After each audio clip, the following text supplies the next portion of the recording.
Terlebih dahulu Roma pasal 9. Ada satu ayat yang begitu dalam isinya diungkapkan Paulus. Paulus yang mengajarkan manusia itu boleh mendengar Injil dan meresponi Injil. Karena manusia itu dipilih Tuhan, ditetapkan Tuhan. Itu dalam Roma pasal 8 ayat 29. Tapi dalam pasal 9, Paulus bersaksi bahwa dia sering sedih dan menangis melihat bangsanya Israel belum diselamatkan. Roma pasal 9 ayat 1. Kita baca sama-sama apa yang dikatakan Paulus di sini. Roma pasal 9 ayat 1. 1, 2, ya. Aku mengatakan kebenaran dalam Kristus. Aku tidak berdusta. Suara hatiku turut bersaksi dalam Roh Kudus bahwa aku sangat berduka cita dan selalu bersedih hati. Bahkan aku mau terkutuk dan terpisah dari Kristus demi saudara-saudaraku, kaum sebangsaku secara jasmani. 4. Sebab mereka adalah orang Israel. Mereka telah diangkat menjadi anak, dan mereka telah menerima kemuliaan dan perjanjian-perjanjian dan hukum Taurat dan ibadah dan janji-janji. Ayat 5 terakhir, mereka adalah keturunan bapa-bapa leluhur yang menurunkan Mesias dalam keadaannya sebagai manusia yang ada di atas segala sesuatu. Ia adalah Allah yang harus dipuji sampai selama-lamanya. Amin.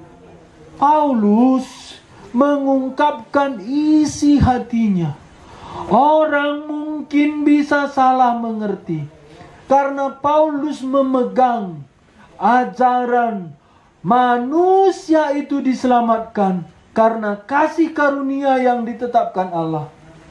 Tetapi Paulus juga mengatakan, aku mengatakan kebenaran dalam Kristus.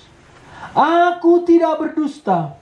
Ada orang menuduh Paulus ini logikanya terlalu tinggi. Hatinya itu sudah kering. Tidak ada lagi belas kasihan kepada orang lain. Paulus berkata, tidak. Aku mengatakan kebenaran dalam Kristus. Artinya apa? Dia bersama Kristus. Tak mungkin aku berbohong. Tak mungkin aku pura-pura. Apa yang dikatakan Paulus kebenaran di dalam Kristus? Aku tidak berdusta. Suara hati nuraniku turut bersaksi di dalam Roh Kudus. Ini ada 4 yang bersaksi. Paulus, Kristus, hati nurani, dan Roh Kudus. Dalam perjanjian lama 2 saksi cukup. Tetapi di sini Paulus untuk menyatakan isi hatinya. Aku mengatakan kebenaran. Paulus mengatakan kebenaran di dalam Kristus. Aku tidak berdusta. Suara hatiku, ini hati nurani, bersaksi dalam Roh Kudus. Mengapa perlu 4 saksi? Ini bukan untuk Paulus. Ini untuk orang-orang yang sudah mendengar Injil. Paulus mau menyatakan isi hatinya. Apa dikatakan Paulus ayat 2? Bahkan bahwa aku sangat berduka cita dan selalu bersedih hati. Paulus menulis surat sukacita Filipi. Tapi ada duka cita, kesedihan Paulus. Semua kita pernah sukacita, semua kita pernah sedih. Tapi yang penting, mengapa kita bersukacita? Mengapa kita sedih?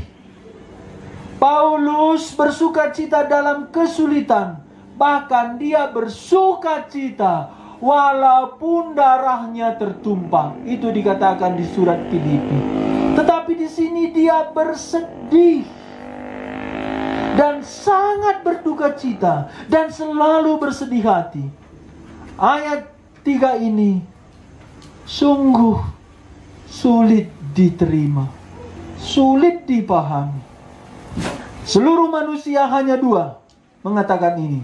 Perjanjian lama Musa, cabutlah namaku dari kitab kehidupan, supaya umatmu jangan engkau tinggalkan. Di perjanjian baru hanya satu orang, Paulus. Bahkan aku mau terkutuk dan terpisah dari Kristus. Apa artinya? Aku dilempar masuk ke kekekalan api neraka. Oh, saya pernah merenungkan ini. Aku berdoa berseru, mengapa Tuhan hatiku tidak bisa seperti ini? Aku tidak rela dilempar ke neraka. Tapi Saulus, bahkan aku mau terkutuk dan terpisah dari Kristus. Dia terlebih dahulu bersaksi dalam kebenaran bersama Kristus. Hati nuraniku turut bersaksi bersama Roh Kudus bahwa aku sangat berduka cita dan selalu bersedih hati. Bahkan aku mau terkutuk dan terpisah dari Kristus demi saudara-saudaraku, kaum sebangsaku secara jasmani. Dalam Alkitab, selain Saulus, ada Stefanus yang begitu mencintai orang Yahudi. Di Kisah Rasul pasal 7, Stefanus itu panjang lebar berkhotbah dari perjanjian lama. Alkitab berkata, Stefanus dipenuhi Roh Kudus.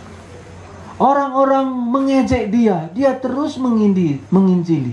Lalu orang menyeret dia keluar kota, dia terus berkhotbah. Lalu dia dengan penuh Roh Kudus berkata, engkau terus menegarkan hati seperti nenek moyangmu. Itu sepertinya keras, betul. Tapi Alkitab berkata, Stefanus penuh dengan Roh Kudus. Lalu mereka membuka jubah. Dengan kertakan gigi kemarahan mereka, mereka mengambil batu dan melempar Stefanus dengan batu. Saat itu Stefanus berkata, oh Tuhan Yesus, janganlah diperhitungkan kesalahan mereka. Dia tidak berdoa, ampunilah mereka, karena dia tidak punya kuasa dan tidak punya otoritas dan tidak punya andil untuk mengampuni orang yang melempar dia. Tapi janganlah dihitung salah mereka. Lalu dia berdoa, oh Tuhan Yesus, terimalah nyawaku. Dia mirip tapi tidak sama dengan Tuhan Yesus. Tuhan Yesus, ke dalam tanganmu kuserahkan nyawaku. Itu aktif. Manusia hanya bisa berkata, terimalah nyawaku. Orang ini dilempar batu saat dia mengabarkan Injil. Saulus hadir saat itu.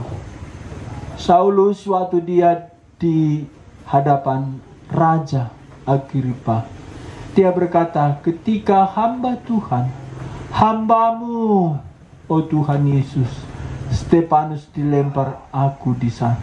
Selain Stefanus, muncul Paulus yang begitu mencintai bangsanya. Alkitab tidak mengatakan orang yang mengasihi saudaranya, sukunya itu egois, tidak. Saulus pergi ke bangsa lain setelah dia menjadi Rasul Paulus. Apakah dia lupa orang-orang Yahudi? Tidak. Bahkan aku mau terkutuk, terpisah dari Kristus demi saudaraku, kaum sebangsaku secara jasmani. Ini yang perlu kita minta kepada Tuhan. Dengan sungguh-sungguh hati kita dihancurkan oleh Roh Kudus. Kita tidak rela melihat bangsa kita. Kita di sini ada suku Batak Karo, ada Toba, ada yang lain. Bagaimana kita melihat keluarga kita, bangsa kita? Paulus berkata, aku rela terkutuk dan terpisah dari Kristus. Berapa kali saya minta Tuhan menaruh ini dalam hati saya. Sebentar pernah terjadi, ini baru-baru ini waktu camp pemuda. Oh, waktu itu memang saya begitu dekat dengan Tuhan. Tiba-tiba kasih Tuhan memenuhi aku. Tapi ada lagi suara, betul memang Paulus mau terpisah dengan Kristus, tapi Tuhan tidak pernah meninggalkan Paulus. Kadang-kadang kita berpikir, kalau aku rugi, nggak mungkin lagi kembali. Ketika kita rela terpisah dengan Tuhan pun, kalau itu memang isi hati Tuhan, kita tak pernah rugi. Mengapa kita menahan diri kita? Kita banyak pertimbangan. Paulus sepertinya hidupnya itu tidak ada pertimbangan lain kecuali memenangkan jiwa. Ketika Paulus serius, itu selalu berhubungan dengan pekabaran Injil. Celakalah aku jikalau aku tidak mengabar Injil. Jadi apakah upahku mengabar Injil? Upahku adalah ini: mengabar Injil dengan tidak mengharapkan upah. Itulah upah. Inilah kemerdekaan sungguh-sungguh. Mengabar Injil itu upah. Mengabar Injil itu anugerah. Mengabar Injil tidak semua orang, hanya orang-orang yang mengalami Injil. Paulus 2 kasus dia berkata, aku celaka. Pertama, ketika dia sadar dia berdosa. Aku manusia celaka. Siapakah melepaskan aku dari tubuh maut ini? Syukur kepada Allah dalam Kristus Yesus Tuhan kita. Setelah itu Paulus berkata lagi, aku manusia celaka. Celakalah aku jikalau aku. Ketika Paulus mau dipenggal di kota Roma, dia menulis surat terakhir kepada Timotius. Ini kita baca 2 Timotius. 2 Timotius itu surat Paulus terakhir. Siapa pernah terima pesan terakhir dari orang tua kita? Nenek kita atau kakek kita, bapak kita atau mama kita, dia mau mati. Apa di antara kita ada terima pesan? Apa pesan orang tua kita atau nenek kita atau kakek kita? Tidak ada yang pernah terima pesan. Ada ya. Coba ceritakan Siti, Kak. Biar kita dengar apa pesan dari bibi mertua. Iya. Dia mengatakan dia memiliki anak 6, 2 perempuan dan 4 laki-laki, dan ia berpesan ada sebidang tanah seluas 3 hektar, dan ia mengatakan tanah ini nanti kamu harus bagi 6 bersama dengan anak perempuan. Yang lainnya tidak pun nggak apa-apa, tapi ini harus ada anak perempuan bagiannya di dalamnya. Itu pesan. Ya, orang tua ingat tading-tadingan ya. Kenapa orang tua ingat itu? Akhirnya itu paling berharga. Ada juga aku dengar orang tuanya itu tua mau meninggal. Pastro dilikan ya katanya.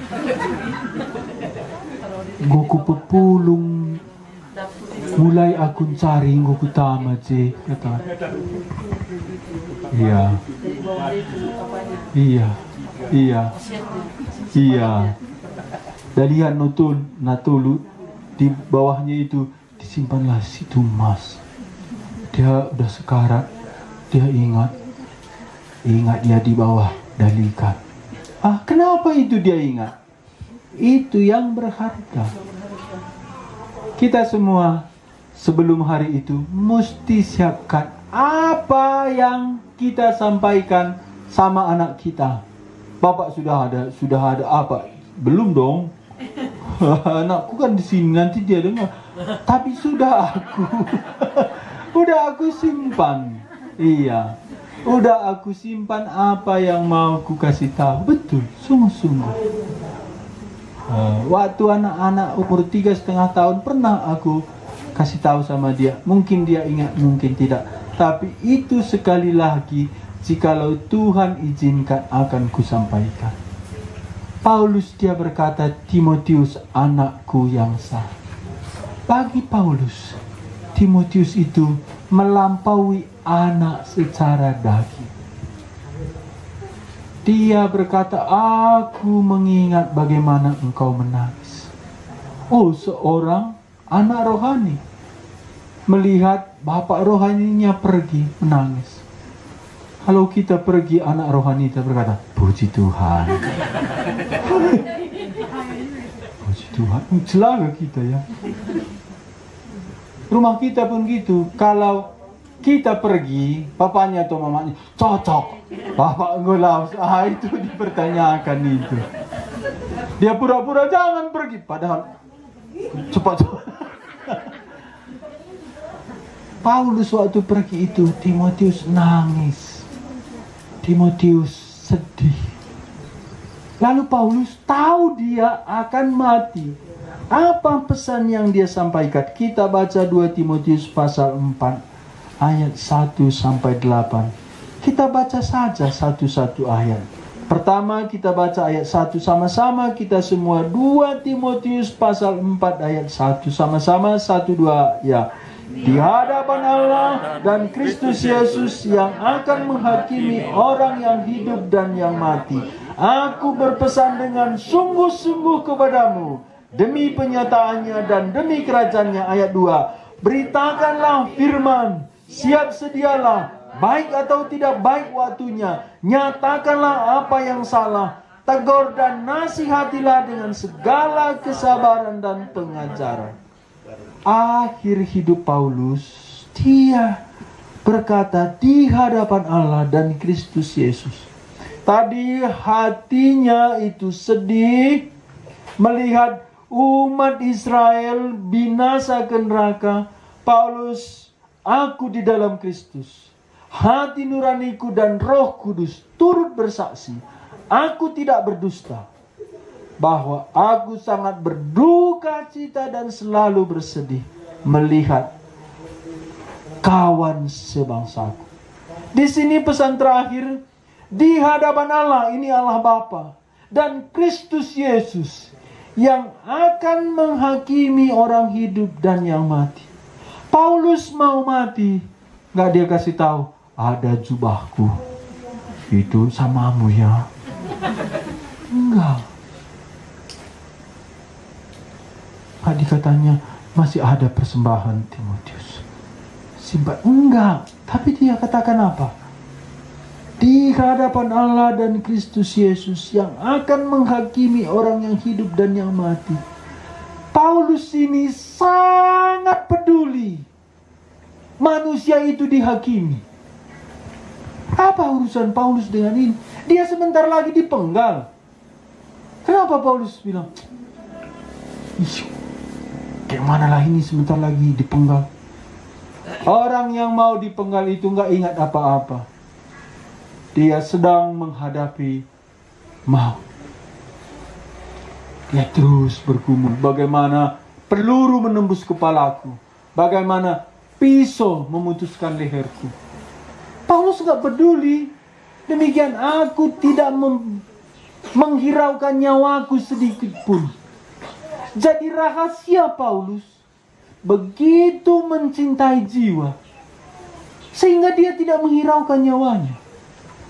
Kita kadang terlalu peduli sehingga lewat orang mati. Sudah mati baru, kailah makalah aku injili. Si anu tadi udah meninggal, hari itu aku pengen datang, nggak datang-datang, akhirnya mati. Yang sudah mati kita sesali, yang hidup iya. Jadi ke mana ya? Yang mati, sedih kita. Ini yang jalan-jalan. Kujakam, dematikam, kan itu ya. Cobalah ngomong sama dia. Kujakam, hari mati kau. Ada dulu ku injili mamaku. Mamaku itu memang dia kasar. Dia bilang, aku panggilanku di kampung itu mondan. Ku jamate nindu mondan kutroh gara tanah garahingan lolit tuhuri kata. Padahal aku di situ masih 2 tahun kira-kira bertobat. Sayang kali aku sama mamaku itu. Lah basiku injili. Akhirnya aku dengar dia dipanggil Tuhan. Sedih juga. Paulus pesan terakhir itu di hadapan Allah dan Kristus Yesus yang akan menghakimi orang yang hidup dan yang mati. Kalau orang dihakimi, Paulus sudah selamat. Kenapa? Ini dia pesankan kepada Timotius.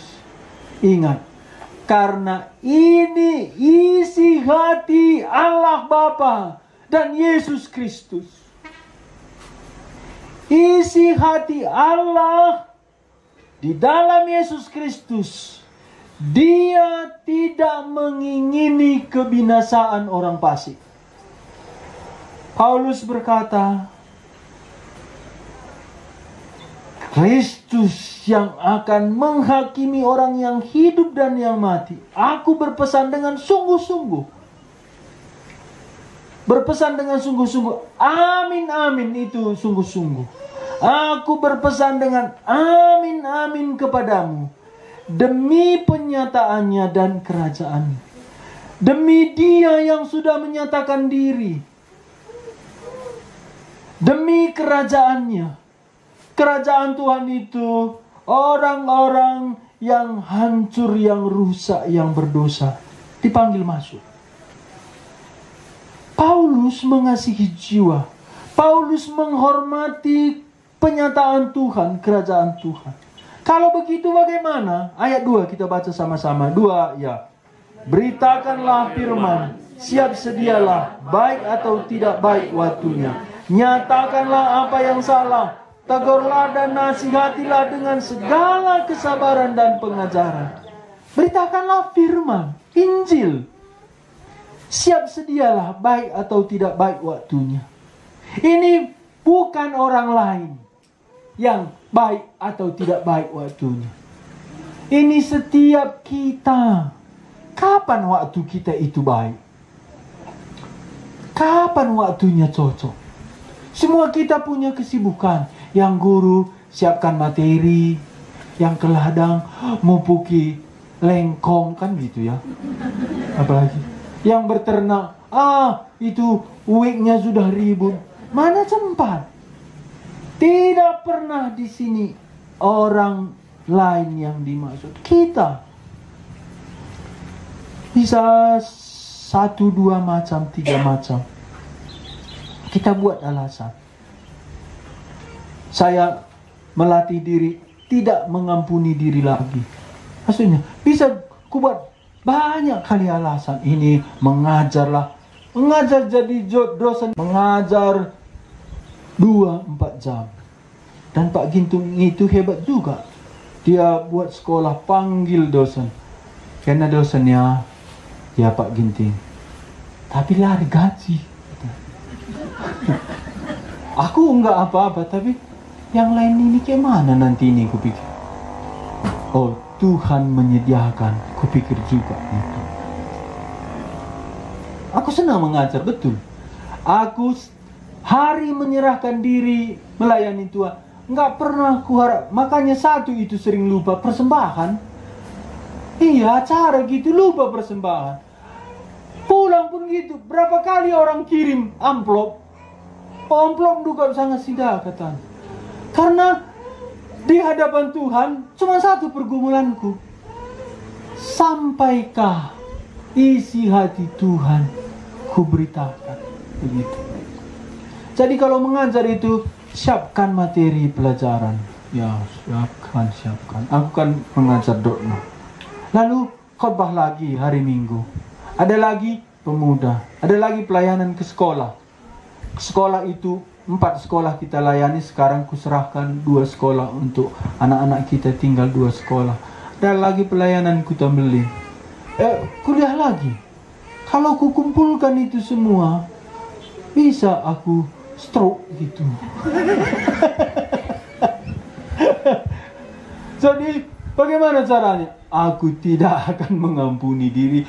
Jalani saja. Siapkan. Kalau capek nggak tertahan lagi, itu tidur sendiri. Itulah ada otomatiknya dibuat Tuhan. Kalau udah capek tubuh ini, minta dia istirahat, dibuat Tuhan lemas gitu, lalu tidur. lebih baik daripada mau tidur gak bisa tidur, itu lebih capek kan. Ada orang lalu situnuh katanya, langsung dalam pikiran hendak kurang sibuk melayani Tuhan. Ngadilah. Ngadi kedai kopiah, gua nari dengan pengadisa. Adi kalak latih dalam, kundul manggung ngadi. Adi latih kundul gua bantu pengadisa ya. Bagaimana cara orang suruh berhenti kalau sepanjang hari berhenti, duduk terus. Duduk. Iya, ngadi. Iya. Jadi kita cobalah melatih diri untuk memberi diri. Beritakanlah firman, siap sedialah baik atau tidak baik waktu. Tapi Paulus ini walau begini dia ada semangat, ada sukacita. Adalah dulu ya ada sukacita. Adalah dulu ikut dia sering KKS sama kita. Akhirnya dia nggak ikut lagi. Oh, lalap katanya. Jadi engkai makana lana ya ikut ku bilang. Ikap naik deh dung 2 kuta ngadi. Ini masuk hati lu kuta. Hei, Bapak John lo terikut-ikut. Lah ngadi kata. Bilangnya sama, kasih tahu sama dia. Bapak John sampai Tuhan datang enggaknya berhenti. Ku bilang. Ada waktunya Paulus berkata, nggak bisa lagi kita kabarkan Injil. Kita mau pun nggak ada lagi ladang penginjilan. Kita mau pun nggak ada lagi kekuatan. Kemana lah kalau nggak bisa lagi jalan gitu. Kaki ini sudah lemah, tangan ini tidak kuat lagi, otak kita tidak bisa lagi ingat firman Tuhan. Mulut kita pun udah kalut, kan masih hidup, tapi nggak bisa lagi. Ada orang begini, ada. Adalah ini kawanku satu tim, dia paling 2-3 kali ikut ke Namumbiring atau ke Namu Lauban, datang dia bukan dari gereja kita, tapi dia itu bertobat, diteguhkan melalui Yayasan Terang Injil. Dia masih sehat, orang 55 lah, 56 kan masih kuat. Dia banyak mengerti firman Tuhan, tapi dia belum sampai jam kita kan? Iya. Banyak dia ngerti firman Tuhan. Dia paling nangkap firman Tuhan kalau sekolah Alkitab malam. Tapi dekah hendahi kerja-kerja.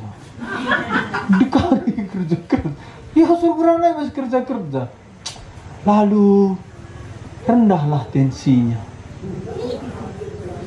80 cuman. Rupanya rendah tensi pun stroke dia. Kami datangi, langsung dia nangis. Bapak John, kai tendo situ token, ku bilang, kalau aku sehat, aku akan menyerahkan diri melayani Tuhan. Itu sebelum pandemi. Dalam hati gumbarenda bagi sehat nakam. Sangat sehat ya. Iya. Dan betul itu kami doakan, tapi nggak sembuh sampai hari ini. Lalu dia pengen buat rumah di ladang. Kenapa di ladang? Ku bilang supaya waktu istrinya di ladang kerja, dia bisa lihat istrinya kerja di ladang dari rumah. Ini pun kan nggak bagus juga.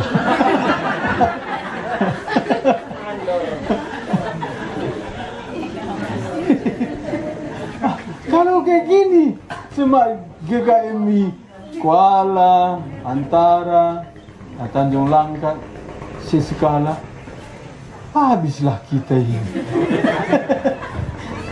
Mau duduk menikmati keselamatan. Mana ada yang dikatakan Alkitab, nikmatilah keselamatan. Kan nggak ada kan? Peganglah keselamatanmu atau renungkanlah keselamatan. Kalau merenungkan keselamatan kita, bukan selamat engkau. Jadi uga ada ke engkau kan cakap ku renungkan tiap hari. Oh ya, merenungkan keselamatan. Merenungkan apa? suatu hari aku masuk surga. Nggak perlu direnungkan pun pasti masuk. Ada lagi orang, aku pegang keselamatan itu nggak perlu pegang, lepaskan saja nggak hilang. Yang penting kerjakan. Ada orang takut kali aku nggak selamat, takut aku nggak kupegang lagi nanti imanku. Nggak pernah kita nggak beriman kalau sudah diselamat. Tuhan yang pegang, Tuhan yang pelihara, Tuhan yang jamin. Yang ditentukan dipanggil, yang dipanggil dibenarkan, yang dibenarkan dimuliakan.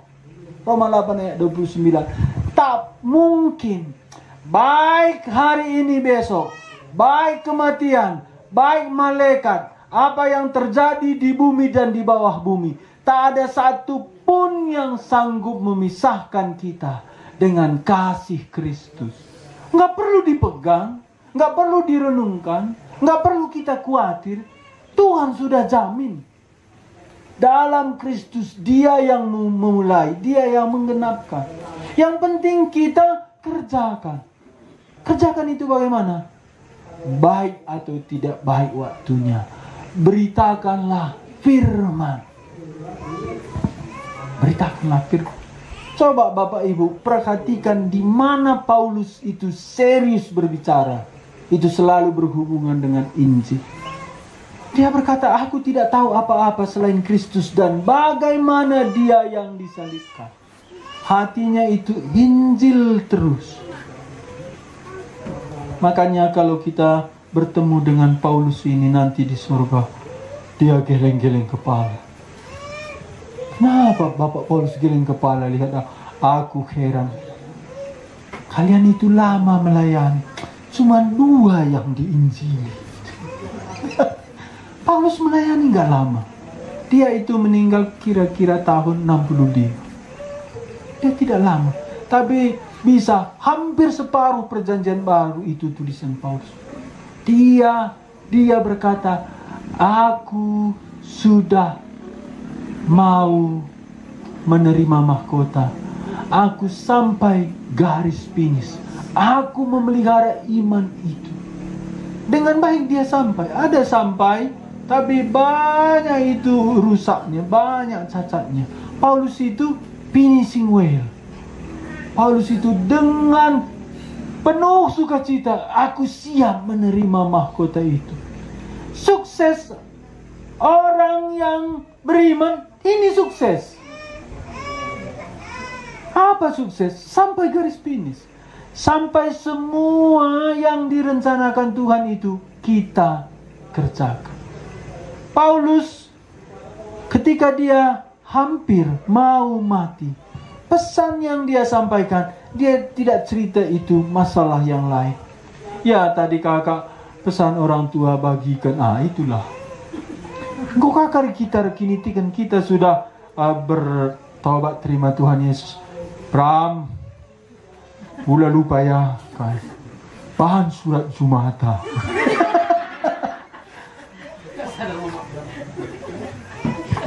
Harusnya gini. Pula lupa. Tuhan kelentena kita. Tadingkan saja sada pramnya. Si sana pakai jadi penginjilan. Apakah pernah kita pikirkan ini? Aku kadang-kadang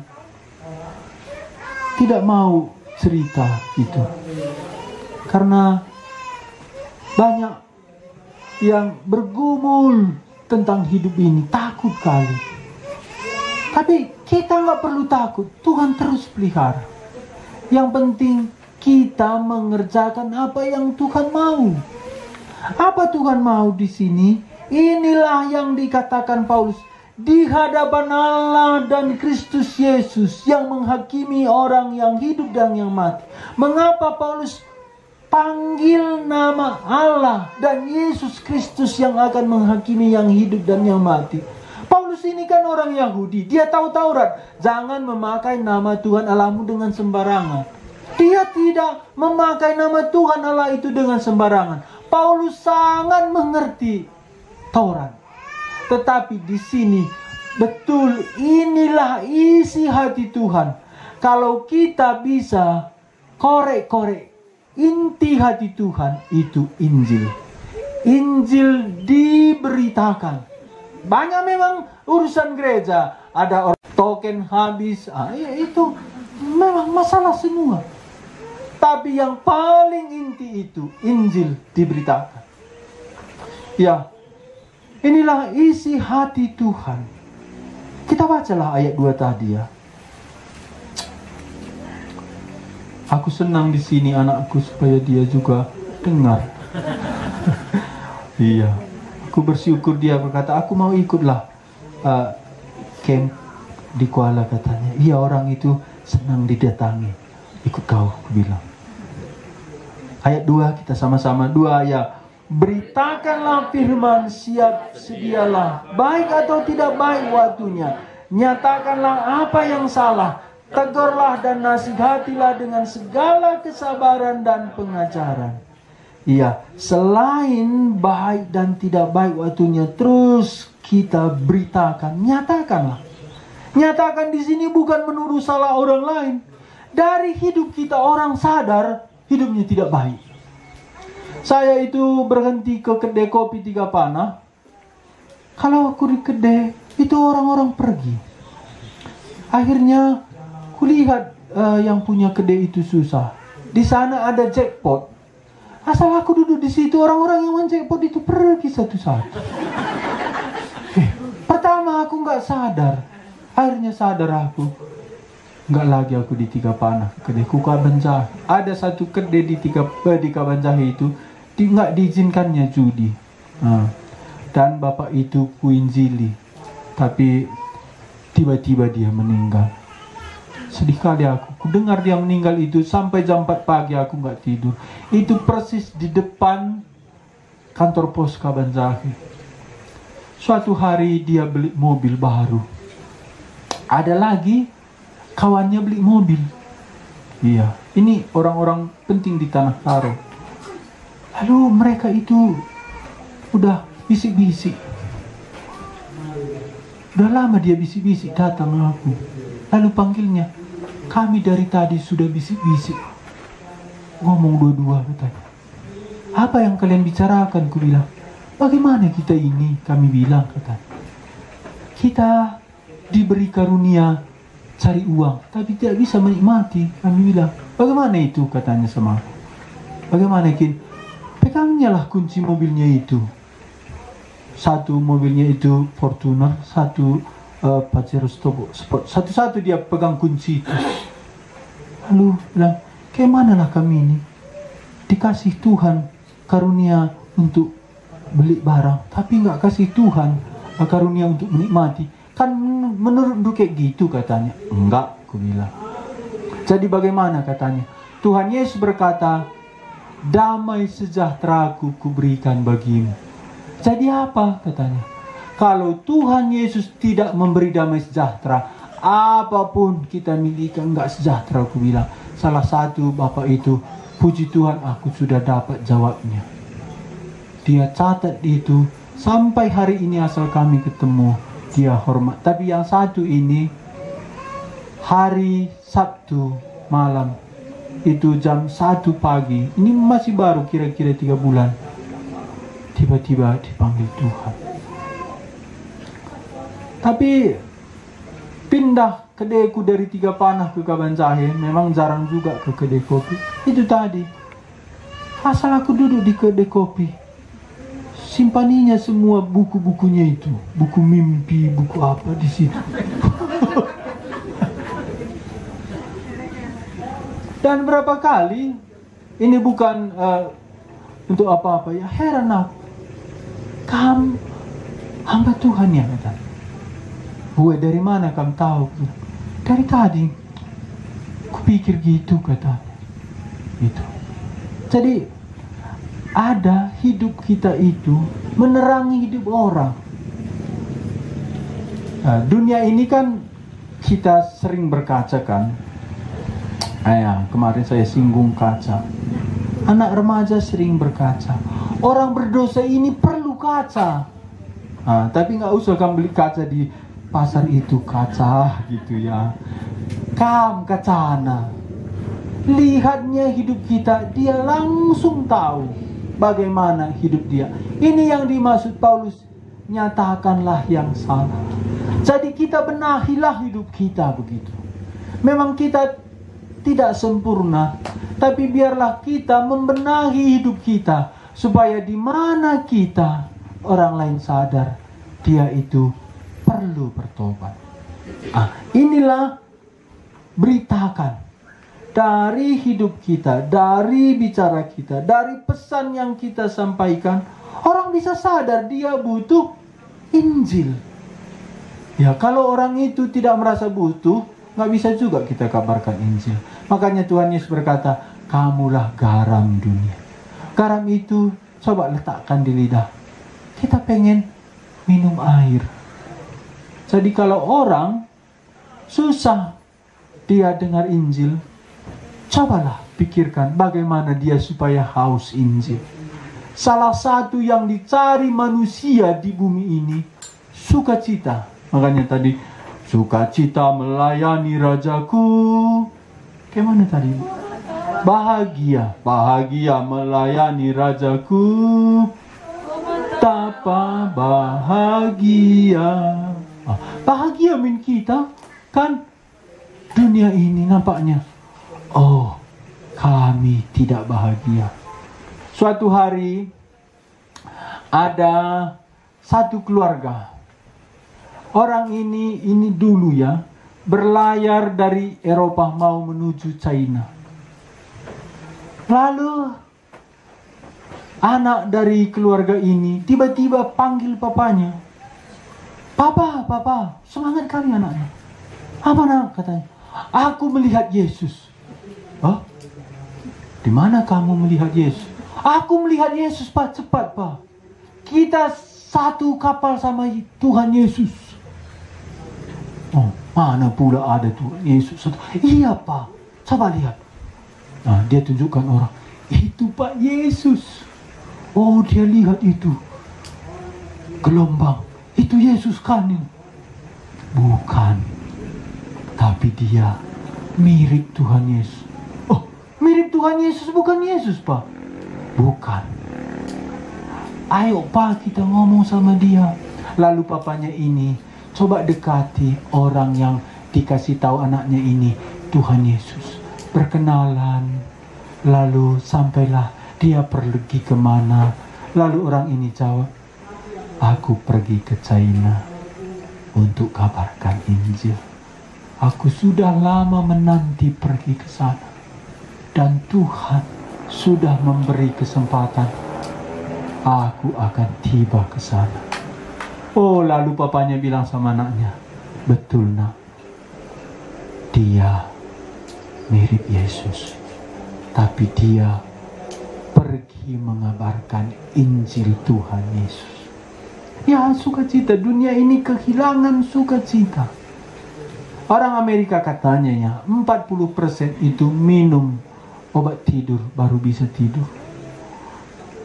Wah, sempat minum obat tidur baru bisa tidur. Untuk apa? Spring bed itu tebal gitu ya.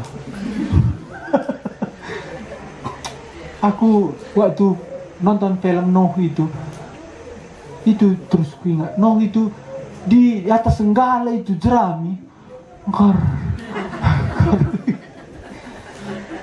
Mana lebih enak di bawah acem itu tidur. Tapi mengker daripada di atas putar kanan, putar kiri. Kayak engsel kata Amsal kan. Nggak tidur-tidur.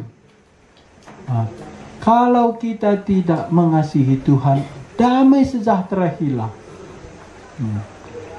Ketika kita menyaksikan Kristus, damai sejahtera itu penuh. Makanya aku suka juga KKR, melayani gitu. Nggak susah tidur. Tidur 3 jam pun pules. Ada orang 8 jam, nggak segar dia. Kurang tidur kurasa. Tapi yakin kam tuno jam walu. Medak kan jam 4 dia udah kan mendem kang. Buih sedih. Betul, aku cuma 3 jam 4 jam tidurku. Ya makanya jangan kalian sanksi bapak ini berdiri terus ngomong terus capek. Enggak, 2-3 jam udah cukup. Iya, Mama John itu tahu. Ya tuh sampai medem derek nih, nah aku lang. Ya cepat tidur. Satu lagi ini rahasia keluarga aku kasih tahu ya. Asal aku duluan tidur, dia nggak bisa tidur. Pernah aku dimarahinya. Kamu ini, canggu saja ukurkan dunia, kaiku. Kita lawan si madam kamu kerja katanya. Aku bilang lah, uga kalah nih ku menengkam. Hari aku mengker, aku bilang. Udah 2 kali kasih taunya gitu, sudah kuambil ketetapan. Sebelum dia tidur ngantuk ngorok, aku nggak tidur. Betul. Coba kamu tanya nanti. Itu dulu pertama. Makanya ngantuk pun aku lihat buku, dia langsung baris. Tidur dia baru tidur. Kalau aku duluan tidur nggak bisa lagi dia tidur. Jadi ku bilang lah, lihat nih barenda kuan kalak kaharu. Perci ku bilang. Apa kini? Percian dulu. Oh aku endah. Mesti aku nembuhani menggergam katanya. Iya. Rupanya ada orang adilit kalak tunduh mengker. Ya lah apa sih tunduh? Iya. Oh. Tapi iya, ku bilang lah sama WA ku bilang. Lalu dia tidur baru aku datang.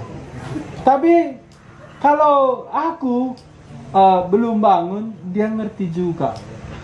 Kalau mamaku dulu enggak, sebelum bertobat mamaku. Adi melawan kita tunduk, melawan kita mendak. Besok belah kayu bakar di rumah dia belah. Betul aku gak bohong. Lantai rumah kami itu papan. Kalau udah bangun katanya nggak bangun, di rumah dia belah. Itu bukan pakai pisau, pakai kapak betul. Otak, bedak keningan katanya. Bangunlah aku, pergilah aku langsung berada. Karena dia apa? Takut dia miskin. Makanya dia nggak ke gereja. Dia bilang, kalau ke gereja aku pergi ke ladang. Udah kalah kau, kupikir katanya. Aku sudah sampai 2 baris. Kau masih nyanyi-nyanyi. Itu kesaksian mama aku setelah bertobat. Tapi ku tahu katanya, bukan karena kita kuat maka cukup. Setelah dia bertobat, nggak susah lagi dia. Nggak kaya tapi cukuplah. Ya. Jadi betullah pengalaman hidup itu pasti sesuai dengan firman Tuhan. Jadi firman Tuhan ini realita. Ya dan amin. Semua yang ada di dalam Alkitab itu pasti terjadi. Ya. Kita lanjut. Kita akan berhenti jam berapa tadi? 6:30 atau jam 7? 6:30 ya. Hebat juga kalian, nggak bosan kalian ya. Dari tadi cuma aku lihat jamnya. Karena aku takut juga lewat gitu. Iya. Tuhan dekat dengan kita. Iya. Di sorga itu, aku pertama itu bertobat. Bulan pertama bertobat. Kuinjililah bapak-bapak. Ya jam 7 ya. Kuinjili bapak-bapak. Aku dulu kan itu jual kaset DVD, disewakan gitu. Setelah aku bertobat, kasih tahu orang yang sewa DVD. Kalau bapak sewa DVD, senangnya cuma waktu nonton, setelah nonton nggak lagi, aku bilang. Jadi kayak mana tongat katanya. Dengarlah Injil Tuhan Yesus. Apa itu Injil katanya? Bertobat terima Tuhan Yesus, masuk surga, aku bilang. Lalu masuk surga ngapain katanya? Sama Tuhan, ku bilang. Selama-lamanya sama Tuhan, ku bilang. Nggak bosan kau? Nggak tahu aku jawabnya. Masih 1 bulan bertobat. Lalu pergi aku, apalah aku buat jawab. Di sorga itu karena kemuliaan Kristus baru, tidak pernah habis. Di sorga, ingat ya, Tak pernah ada orang bosan. Kalau bosan besok keluar aja. Di sana, di sana terus kita kagum kepada Tuhan. Iya, makanya tadi itu ya lebih enak di pelataran Tuhan. Nggak ada orang. Makanya dalam Alkitab itu cuman satu orang aku ketemu, kecewa dia sama Tuhan Yesus. Itu pemuda yang kaya. Lalu dia pergi dengan kecewa. Waktu aku baca itu, heran orang ini. Jumpa sama Tuhan, kecewa dia. Kenapa orang kaya yang muda itu kecewa jumpa sama Tuhan? Dia itu punya berhala. Berhalanya itu uang. Tuhan tahu berhala setiap orang. Dia bilang, jual hartamu, serahkan sama orang miskin. Kalau Tuhan bilang jual, simpan di BRI, itu kan beda kan. Tapi Tuhan bilang kasih sama orang miskin. Bahasa Karo itu lebih indah. Indahnya gini, maka laus iya jut ayonya. Jut itu kayak buka kuda gitu pergi. Maka kecewalah dia. Kenapa dia kecewa? Nggak mau bertobat. Apakah semua orang harus jual barang, harta, kasih sama orang miskin? Cuman orang itu. Abraham enggak. Lydia juga enggak. Karena apa? Karena bukan itu berhalanya. Kita jut karena kita simpan berhala kita. Sini nggak ada lagi jut ya. Iya, ada sesuatu yang Tuhan bilang tinggalkan, kita nggak tinggalkan. Makanya pernah itu ditanya jawab. Ada seorang tanya sama kami itu, Pak katanya, mohon penjelasan. Aku sudah bertobat, tapi aku sudah hilang sukacita. Apakah itu normal Pak katanya? Dengar firman Tuhan pun aku enggak lagi sukacita katanya. Ku jawab, mamaku pernah itu dekat api cudu. Itu menyedihkan. Sampai kakinya ini berlobang, terbakar. Ya dekat api, berlobang. Datang dia ke rumah kami, 3 panah nangis. Ini minahi kue gitu. Maka bagaimana meseng? Kok bisa terbakar? Ku bilang, nggak ada lagi perasaannya. Dia bilang, kami bawa ke rumah sakit. Rupanya penyumbatan di saraf otaknya ini. Hari itu kami terlalu sayang sama dia. Dokter Nora bilang segera operasi. Mama kami, iya aku dioperasi lah katanya. Kami bawa pulang, 3 hari kambuh, nggak bisa lagi dioperasi. Mama kami itu dekat api sudah terbakar, enggak dia rasa lagi. Kubilanglah sama yang tanya itu, Tuhan memberikan damai sejahtera sebagai kompas dalam hidup kita. Kan itu kata Paulus Kolose 3 ayat 15. Damai sejahtera Kristus memimpin engkau di dalam mengambil keputusan. Kalau damai itu hilang, itu ada peringatan. Karena untuk damai sejahtera itulah engkau diselamatkan. Jadi dalam seluruh hidup kita ada di situ bagian damai sejahtera Tuhan. Suatu hari datanglah jemaat satu jumpai aku ke rumah di kampung ini Kutambelin. Datang dia. Kain dai tendo, aku bilang. Bagenda dah kamu. Aku berenda ketika aku bertobat terima Tuhan Yesus. Senang kali aku. Katanya. Jadi aku bilang, ini udah lama nggak senang lagi aku. Memang waktu dia jalan pun udah tahunya dia nggak senang loh. Ayo nih pengen serbut gitu. Jadi gimana aku bilang? Dia tanya gini, apakah aku terima lagi Tuhan Yesus supaya aku senang lagi? Kata, kulihat orang ini. Berarti dia mau terima Tuhan Yesus supaya senang. Hilang senangnya, terima lagi Tuhan Yesus.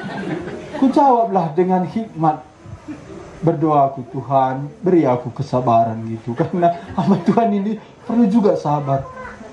Kalau ada tamu kita datang, kita suruh dia masuk, mari masuk, duduk. Tamu kita itu sudah duduk di rumah. Ku bilang, ngomong lagi kita, mari masuk, duduk. Itu kan lucu bilang. Oh gitunya. Jadi nggak perlu lagi ku terima Tuhan. Udah di dalam dia. Bagaimana lagi? Terima kasih Tuhan Yesus, Tuhan sudah mati bagiku. Marilah masuk. Dia, aku kan udah di dalam. Jadi kayak mana sukacitaku ini? Katanya, pergi kabarkan Injil. Iya, kabarkan Injil. Betul, coba uji coba nanti. Aku sudah coba. Ketika hilang sukacitaku, cari siapa bisa ngomong cerita Injil. Ada lagi cuma gini. Aku mau pergi mengabarkan Injil katanya. Jadi kayak mana aku bilang? Datanglah aku cerita pembukaan, cerita kerja-kerja katanya. Tapi tidak ada masalah sama aku katanya. Sudah 3 jam terus cerita kerja-kerja. Kapan ini ku kabarkan Injil, ku pikir katanya. Sampai pulang aku nggak sampai ku kabarkan Injil. Jadi kayak mana masalahku ini katanya. Ku bilanglah, masalahnya enak. Masak kam mau arsi ikan, udah ada bumbunya, cabe, serai, asam, santan, terong. Ikan arsinya masih dipajak, ku bilang. Kan nggak bisa ikan arsik dimasak kan? Kalau ikannya dipajak. Injil itu gitu, itu ikannya hidup ini. Kapan kasih ikan sama orang? Udah lama enggak ya? Nanti coba kembali beritakan Injil. Ini pesan Paulus terakhir. Jadi pesan Paulus terakhir ini, baik atau tidak baik waktunya. Kabarkanlah firman. Dikatakan tadi ditegur, dia tetap asik bersama dosanya itu. Jadi inilah pergumulan seorang penginjil. Dia mesti penuh cinta kasih supaya bisa menegur. Kalau menegur tidak punya cinta kasih, susah juga. Lalu setelah ditegur, dinasehati dengan segala apa? Kesabaran dan pengajaran. Kita bisa sabar tapi tidak keluar Injil. Injil ini ada pengajarannya. Apa pengajarannya? Bukan melalui perbuatan baik. Pengajaran Injil itu apa? Semua manusia sudah berdosa. Pengajaran Injil itu apa? Setelah mati tidak ada keselamatan. Jadi waktu kita bersaksi, ada pengajaran yang tidak bisa dikompromikan. Itu ayat 2. Tegurlah dan nasihatilah dengan segala kesabaran dan pengajaran. Memang sama orang berdosa ini kita sering dianiaya. Dianiaya gimana? Belum kita selesai ngomong lagi dia. Belum selesai ngomong lagi dia. Kadang-kadang kan kita sudah tahu apa yang dia bicarakan. Kita sudah melalui dulu. Dia lagi yang lebih pintar. Ya, suatu hari kami kan bagi Alkitab sama Bram di sini. Ada bapak itu. Ya aku Alkitab bena ku hafal grinano. Kobe katanya. Ya, bukan pernah ogen di Injil Yohanes kami bilang firman itu adalah Allah. Iya, ku hafal grinano. Kasihlah Alkitab. Dia berkata, aku ada Alkitabku katanya. Ku bilang, ini baru dicetak Pak. Ini terjemahan tahun 78, tapi dicetak tahun 2022. Ini lama pergumulan mencetak ini.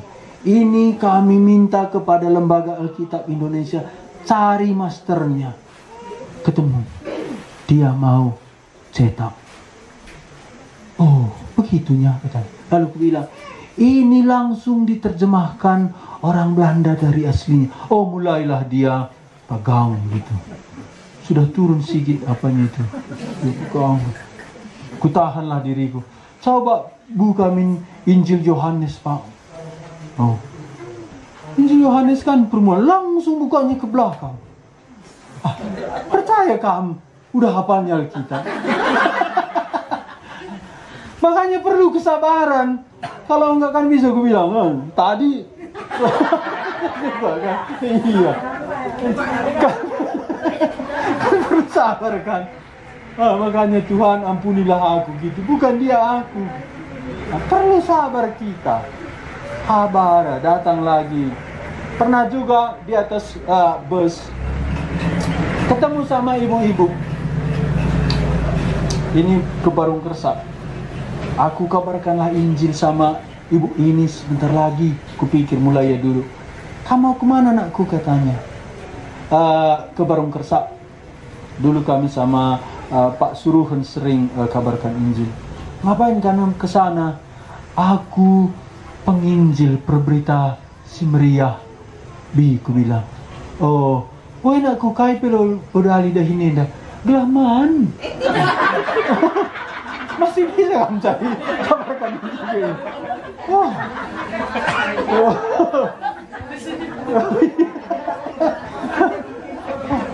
Makan gitu. Iya.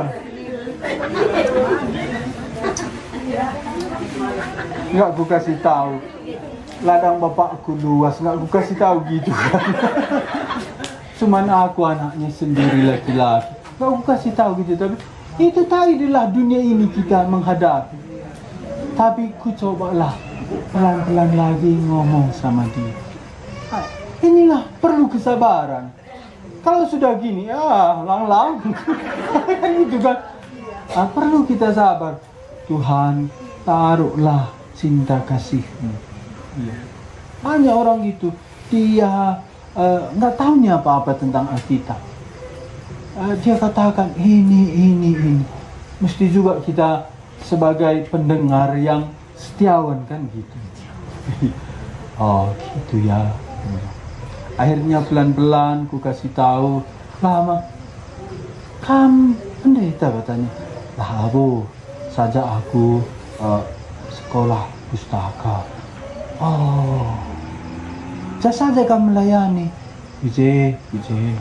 Oh, mulai dia tenang gitu.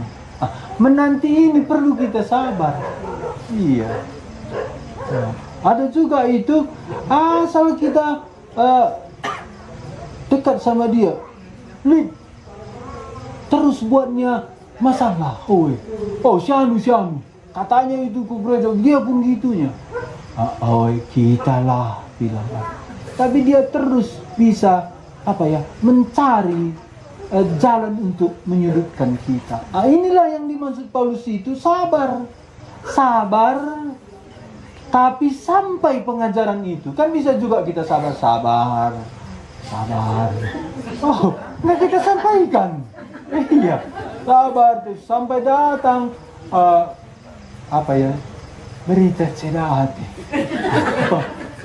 Anak ndai, gue mati. Oh, gue mati. Kita bilang, terlalu sabar juga kita. Enggak kita sampaikan Injil itu. Jadi sabar, tiap kata sabar di dalam Alkitab itu suasananya nggak menyenangkan. Kalau lagi enak tidur kan bisa kita sabar. Atau enak makan kan bisa kita sabar makan kan. Tapi kalau susah, sudah capek kita dijawabi lagi, dibuat yang menyerang Injil. Bagaimana kita sabar? Inilah waktunya kita sabar. Tuhan Yesus itu di atas kayu salib. Pertama yang dia ucapkan itu apa? Bapa, ampunilah mereka. Wah, itu lagi dipaku tangannya, dipaku kaki, di atas mahfud. Semua orang lewat, nggak ada yang peduli. Oh, ini katanya dirobohkannya bait Allah dan dibangun lagi. Oh, coba kita tunggu. Oh, lalu ada lagi orang lewat. Jikalau engkau Mesias, turunlah. Yang paling parah itu yang dipaku sama dia. Jikalau engkau raja, lepaskanlah dirimu dan lepaskan juga kamu. Orang Farisi yang jubah panjang itu. Kalau engkau anak Allah, turunlah supaya kami percaya. Ada itu satu dosenku menarik kurasa waktu dia mengkhotbahkan ini. Kalau aku Yesus, katanya, ada orang Farisi bilang, jikalau engkau anak Allah, turunlah. Turun aku. Ku tempeleng dia kanan kiri, naik lagi aku. Udah tahu kan? Tapi Tuhan Yesus kalau gitu nggak bisa lagi dia selamatkan. Kan nampak musuh dari surga bisa turun ke bumi, masa 1,5 meter nggak bisa turun? Inilah sabar, ampunilah mereka. Tapi itulah dipakai Roh Kudus memenangkan perampok itu. Hanya perampok yang satu itu marah sama kawannya. Apakah kamu tidak tahu? Kita disalib sesuai dengan kejahatan kita, tapi Yesus ini tidak ada yang dibuatnya salah. Kalau dia berkata, Yesus, jikalau engkau datang sebagai Raja, ingatlah aku. Yesus sedang di atas salib. Dia percaya Yesus Raja. Disinilah kuasa Injil. Kuasa Injil itu ketika kita dianiaya, di situ ada pengampunan.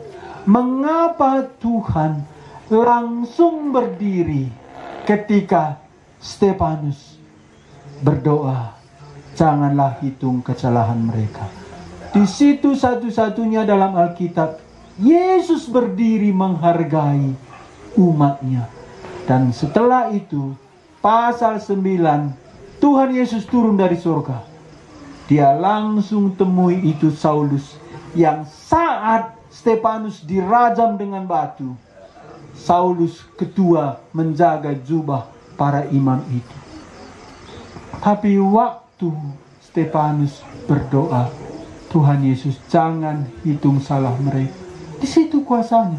Jadi kadang-kadang kita kan datang, kita pengen dia tenang gitu. Oh, ya aku bertobat. Nangis, dia langsung terima Tuhan Yesus. Itu kan nggak perlu sabar, ngabarkan ini. Bertobat, gitu aja kan bisa kan. Bertobat, terima Tuhan. Enggak. Saulus itu bertobatnya itu sudah banyak penganiayaan. Ya, jadi kita bersabar terus menyampaikan kebenaran. Ya. Kita baca sama-sama ya sampai ayat 5. 1, 2 ya. Karena akan datang waktunya orang tidak lagi menerima ajaran sehat, tetapi mereka akan mengumpulkan guru-guru menurut kehendaknya untuk memuaskan keinginan telinganya. Mereka akan memalingkan telinganya dari kebenaran dan membukanya bagi dongeng. Tetapi kuasailah dirimu dalam segala hal, sabarlah menderita, lakukanlah pekerjaan pemberitaan Injil, dan tunaikanlah tugas pelayananmu. Paulus berkata, akan datang waktunya orang tidak lagi menerima ajaran sehat. Jadi ada satu yang urgen, pekabaran Injil. Kalau Bapak Ibu lihat, di daerah Langkat ini susah. Lebih susah di Tanah Karo. Hari ini lebih susah di Tanah Karo. Karena begitu banyak datang tim-tim doa yang buat KKR. Doa penyembuhan, KKR penyembuhan. Hati manusia itu menjadi beku. Tidak lagi terbuka untuk Injil. Susah sekali memberitakan surga neraka sekarang. Jadi ada satu yang urgen. Hati manusia ini makin lama makin keras dan makin terbuka kepada dongeng-dongeng. Ada kesaksian-kesaksian. Ini KKR. Apa di sana? Ada kesaksian. Apa kesaksiannya? Dia jalan-jalan ke surga dan dia jalan-jalan ke neraka. Aku bilang itu bohong. Kenapa katanya? Mana ada orang bisa jalan-jalan ke surga, jalan-jalan ke neraka? Kalau bisa orang kaya yang ke neraka itu kan bisa. Kenapa Lazarus di surga? Datang dia, datang ke sana. Mana ada bisa jalan-jalan? Tapi banyak pendengarnya. Di daerah Langkat saya kurang tahu. Tapi di Tanah Karo ini mulai. Ya, jadi ada saatnya hati manusia ini terbuka kepada Injil yang palsu. Iya, mendesak ini, mendesak. Makanya tadi sebelum kita dengar sesi ini, saya berdoa karena saya digerakkan untuk mendoakan. Ini mendesak.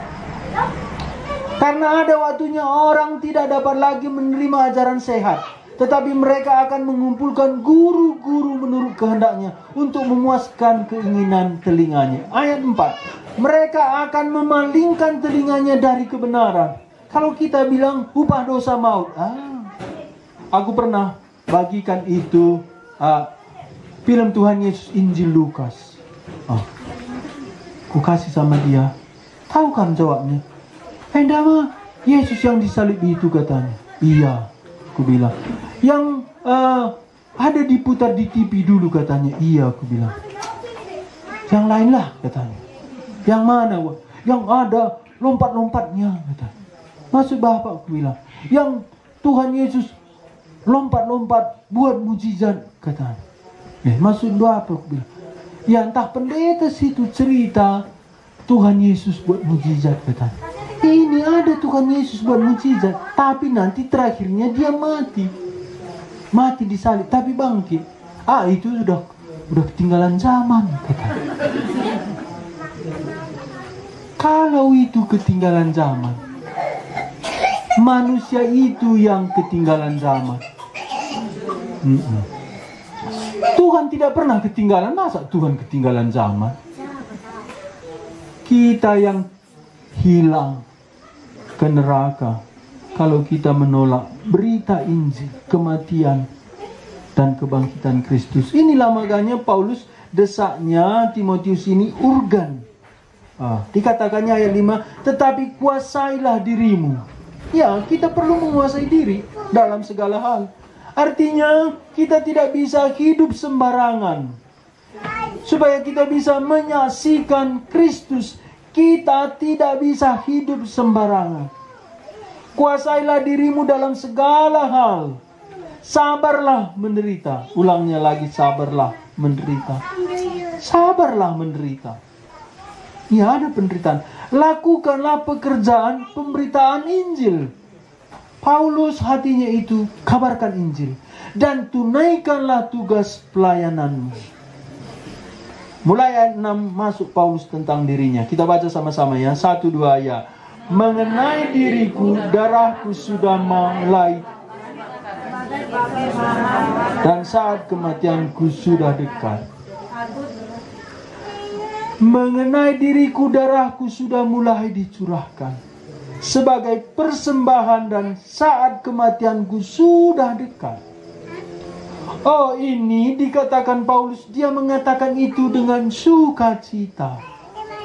Tapi kalau kita tidak mengerjakan keselamatan kita, bagaimana kita menghadapi hari tua, hari di mana kita akan dipanggil Tuhan? Susah sekali. Susah sekali kita menghadapi kematian. Kalau pekerjaan kita tidak ada yang beres, semua murde gitu. Paulus mengingatkan, lakukanlah pekabaran Injil, tunaikan tugas pelayananmu. Itu dia ingatkan. Mengenai diriku, darahku sudah mulai dicurahkan sebagai persembahan dan saat kematianku sudah dekat. Paulus di sini begitu bersukacita.